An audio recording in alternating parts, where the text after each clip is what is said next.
Rumors about alleged presence of pro-Turkish militants from Syria in Azerbaijan, allegedly transported to Azerbaijan by Turkish aviation, have been circulating for several months, first in the Armenian media, Russian and Armenian Telegram channels, and now in some international media as well. If one studies such reports, it becomes apparent that they were written or were dictated by people who are not actually familiar with the realities of Azerbaijan, with the manner of combat actions by the Azerbaijani army. Some did not even bother to check the map to understand the geography of the conflict.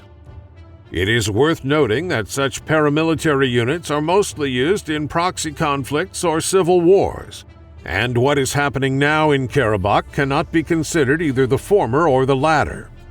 In addition, the armed forces of Azerbaijan are superior to the enemy both in terms of numbers and, as actions over the past few days show, in terms of training.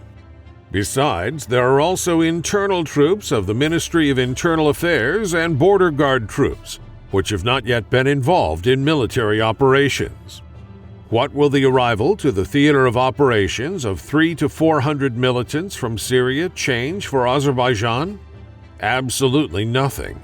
It is quite obvious that this is another product of propaganda. It needs to be emphasized that this is not a new phenomenon, as during the military clashes in April 2016, the Armenian side came up with a speculation about alleged involvement of ISIS militants in hostilities on the side of Azerbaijan. However, no actual evidence has ever been provided. When the hostilities ended, the Armenian propaganda simply forgot about ISIS fighters in Karabakh.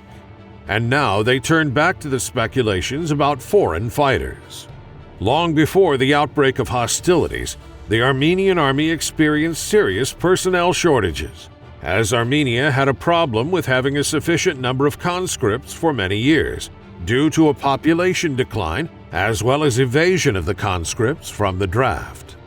On the other hand, since militants from Armenian organizations in Syria and Lebanon, as well as Kurdish armed troops from Syria and Iraq are transported via Iran or flown by air to Armenia, the conclusion is self-evident. The fake news from the Armenian sources are just an attempt to divert attention from the militants who arrive to Armenia and are sent to the occupied territories of Azerbaijan. Let's hope that soon the Azerbaijani authorities will present as evidence bodies of killed foreign militants who are fighting on the Armenian side.